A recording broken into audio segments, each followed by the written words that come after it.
Hello hello les amis, je suis ravie de vous retrouver sur ma chaîne Sandra Kirigami Scrap. Aujourd'hui je vais vous présenter mon bullet journal pour l'année 2020. Donc comme vous pouvez le voir, je suis repartie de nouveau sur un bullet journal de chez Toga. Donc il y a un format A5 qui a 192 pages avec un papier qui est un petit peu épais et qui possède des petits pointillés de manière à pouvoir faire aisément les tracés, pouvoir écrire et dessiner, faire en fait un peu comme bon nous semble. Donc cette année, j'ai décidé de partir sur une couverture qui est plus brute, nature, qui est un peu différente de l'ancienne, hein. L'ancienne, c'était plutôt ce modèle-ci, donc qui était vraiment une couleur un peu plastifiée et bleutée. Donc du coup, cette année, ça me permet de partir plus sur le côté nature. Donc le support n'est pas plastifié, comme le précédent, mais ça permet du coup de coller davantage à mon thème de cette année. Du coup, je peux vous dire que moi l'année dernière, j'ai été entièrement satisfaite de mon bullet journal. Il m'a permis de pouvoir tenir toute l'année, sachant que je ne suis pas du genre à faire énormément de pages différentes. L'année dernière, j'étais partie sur donc les clés, le sommaire. Donc ça, c'est des choses que j'ai retirées parce que je n'en vois pas forcément l'utilité à l'heure actuelle. J'ai commencé à apprendre les habitudes et donc du coup, ce sont des choses qui me sont plus utiles. Vous, si vous débutez, n'hésitez pas à les rajouter. J'avais fait aussi une section anniversaire pour me souvenir exactement quel jour ça tombait, les idées cadeaux. J'avais mis aussi mon cycle menstruel. Et donc du coup, j'avais aussi mon Fly Lady afin de m'organiser sur mes différentes semaines. J'avoue que ce domaine-ci, je l'ai retiré parce que j'avais pas mal de pression finalement, je me mettais la pression et que j'ai trouvé que c'était pas du tout utile et que ça me correspondait pas vraiment. Donc je suis revenue à l'ancienne où je fais du coup mon ménage de manière non pas en sélectionnant une pièce et faisant pièce par pièce, mais vraiment en faisant par tâche. C'est-à-dire, en fait, je m'explique, si je dois passer l'aspirateur, je le passe dans toute la maison et non pas juste dans la cuisine ou la salle à manger ou voilà. Sauf entre deux, et bien entendu, si on a fait tomber quelque chose, si on a des miettes, un peu plus de miettes dans la cuisine, effectivement, là, je vais passer un petit coup d'aspirateur sans forcément faire toute la maison. Mais par exemple, quand je fais mes vitres, je vais faire les vitres de toute la maison. Je ne vais pas faire juste celles du salon, de la salle à manger, de la chambre ou autre. Voilà, donc du coup, c'est vrai que ce mode-là ne me correspondait pas trop. Qu'est-ce que j'avais fait d'autre l'année dernière? Je crois, après les autres choses, je les ai gardées, mais je les ai juste présentées en fait différemment. Donc je vais pouvoir vous les présenter là maintenant dans ce bullet journal. Du coup, alors la première page, donc je l'ai dédiée tout simplement comme tous les bullets de journal. Je vais mettre donc du coup après vraiment mon nom et la manière de pouvoir me contacter si jamais on venait à me le voler ou si je venais à le perdre ou l'oublier quelque part. Au moins, s'il y a une bonne âme charitable, pourra me le faire parvenir sans aucun souci. Comme vous pouvez le voir, donc cette année, j'ai de nouveau rajouté mon petit marque-page parce que bien entendu, comme l'année dernière, il n'y était pas du tout dedans. Donc comme vous voyez, je ne sais pas si la mise au point va se faire, voilà. Donc comme vous pouvez le voir ici, je l'ai glissé donc directement au niveau de la charnière. Si jamais vous voulez voir toutes les explications, j'avais fait une vidéo l'année dernière. Donc n'hésitez pas à aller la visionner. Si besoin, je vais vous mettre la vidéo dans le lien de la vidéo en dessous dans la description de cette vidéo aussi. Comme l'année dernière, donc du coup, j'ai rajouté à la fin de mon bullet journal une petite pochette.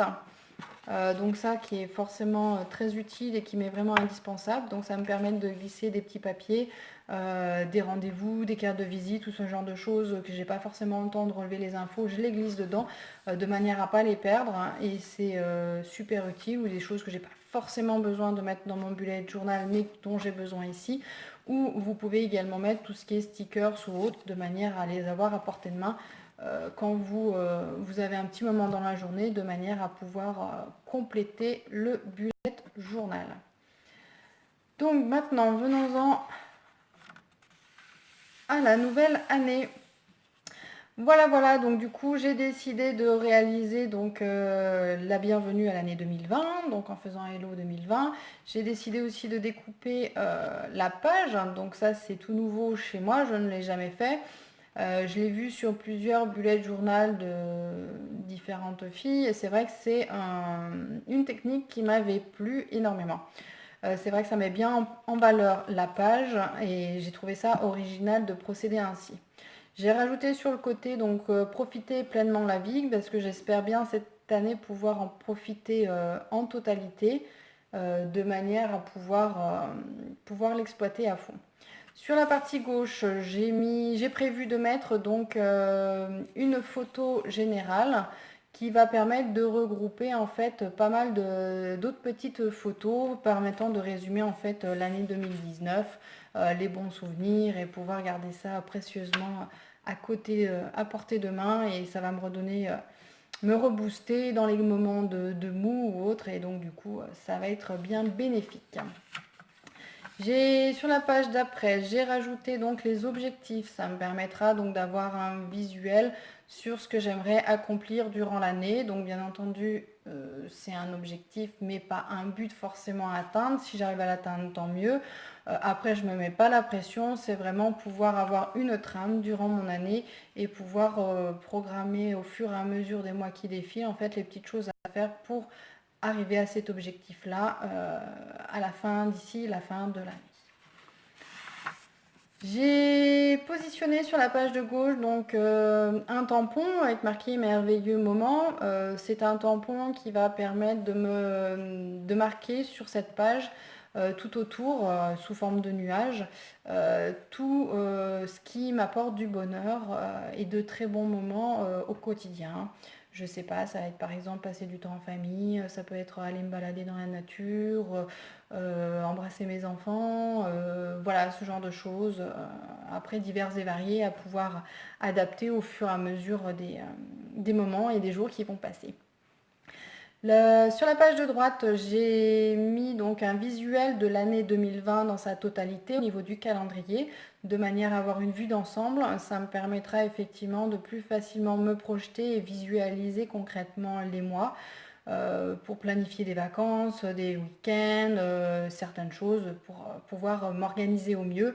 Donc tout ce qui est en jaune, ça correspond au niveau des vacances scolaires.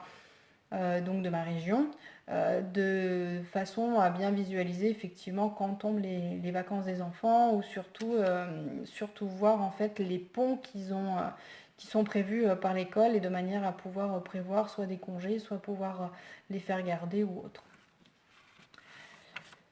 Les deux doubles pages suivantes, j'ai réalisé donc mes mensuels, donc par semestre du coup, de manière à pouvoir vraiment marquer au jour le jour ce qui est prévu, du genre un anniversaire, une fête, une soirée, un mariage ou ce genre de choses, vraiment concrètement pour l'avoir un visu. Et être sûr de ne pas l'oublier et me tromper. Je pourrais également les reporter, bien entendu c'est prévu pour, hein, les reporter directement pour chaque mois, de manière à pouvoir effectivement m'organiser au mieux, quoi. Donc tout ce qui est en jaune, oui, là j'ai mis uniquement les jours fériés. Je n'ai pas positionné les vacances se positionneront quand moi je les prendrai. Pour les vacances scolaires, j'ai le visu ici, ça me suffit amplement. Et donc après, je les positionnerai en fait en fonction de mes propres vacances, de manière à pouvoir, toujours pareil, m'organiser, hein. Tout ce qui est en bleu, colorisé en bleu, ça correspond au week-end, les samedis, dimanches. Vu que moi personnellement je travaille en hebdo, ça me permet donc d'avoir un visu sur tous les week-ends à venir. Donc pareil pour le deuxième semestre. Et après j'ai fait donc une double page également sur tout ce qui va regrouper le premier trimestre. Donc j'ai positionné ici tout ce qui est objectifs personnels, j'ai mes objectifs familiaux, et après je vais pouvoir décomposer les différentes tâches en fonction des mois concernant les objectifs, de manière à pouvoir au fur et à mesure avancer dans mes démarches pour atteindre l'objectif final. Voilà, donc après j'ai fait le rappel à chaque fois là-haut, et par contre j'ai bien positionné les vacances scolaires sur ce calendrier-là, de manière à savoir exactement quand tombent les vacances et tout. Voilà, voilà, donc bah écoutez, c'est fini pour la présentation de l'année 2020 sur le début de mon bullet journal. Après ce premier trimestre, je vais enchaîner donc le mensuel, donc avec le mois de janvier, que je vous présenterai dans une prochaine vidéo. Je vais vous indiquer, parce que vous avez été plusieurs quand même à me le demander, le matériel que j'utilise pour réaliser mon bullet journal. Donc du coup, j'ai un ciseau que j'ai utilisé là pour faire la découpe. Après, personnellement, je pense que j'opterais plutôt pour un cutter. Donc c'est un petit ciseau qui est cranté, qui est très pratique et qui est très méticuleux. Donc c'est un Jim Holtz, donc c'est de très bonne qualité et franchement qui est parfait, avec son petit cache de protection pour protéger les lames quand vous ne l'utilisez pas. Ensuite, j'ai un kit avec les stylos, noirs. Donc, vous avez différentes... hop, dans ce sens-là. Ah, ils sont pas tous dans le même sens. Hop, voilà. Donc, vous avez donc différentes pointes de plus ou moins fines. Il ne veut pas faire la mise au point. Voilà.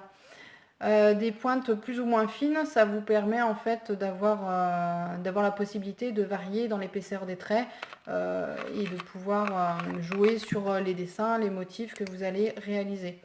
Donc le stylo, comme vous pouvez le voir, hop, attention, vas-y, fais la mise au point. Donc c'est il veut pas. Donc du coup, la pointe, elle est assez fine, et donc du coup, ça permet quand même beaucoup de précision dans vos motifs. Et franchement, c'est hyper agréable de travailler avec. Avant, j'en avais pas. Je peux vous assurer que c'est hyper pratique. Je vais vous montrer la plus petite, du 0,05. Et comme ça vous donne... Voilà, s'il veut bien faire la pointe, ça vous donne une idée en fait de la dimension en fait de la mine. Donc voilà, de l'un à l'autre, vous pouvez vraiment aisément varier les plaisirs au niveau de l'épaisseur de vos dessins. J'utilise, alors pas toujours, mais selon ce que je fais, j'utilise également une petite règle. Donc une petite règle de 20 cm, ça me suffit amplement. Pour le modèle de janvier 2019, là j'avais fait au niveau de la bouteille de champagne, j'avais utilisé le petit ce dessin, pardon, je vais y arriver, ce stylo doré, de manière à pouvoir réaliser les petites gouttes de champagne. Alors attendez que je le retrouve. Hop. Voilà, alors on voit peut-être pas très bien, je vais essayer de rapprocher de la caméra. Hop, donc ça brille un petit peu là, je ne sais pas si vous voyez de ce côté-là, mais on voit légèrement que ça brille. Et donc du coup ça donne un rendu vraiment sympa quand on l'a dans les mains. Donc du coup voilà, j'ai utilisé ce stylo là. Si jamais ça vous tente, voici les références. Donc dans tous les cas, je vous mettrai en dessous de la vidéo les liens que j'ai à ma disposition, de manière à ce que vous puissiez les retrouver aussi. La colorisation, donc là c'est vraiment des couleurs pastel que j'ai utilisées, c'est la marque Fabrico.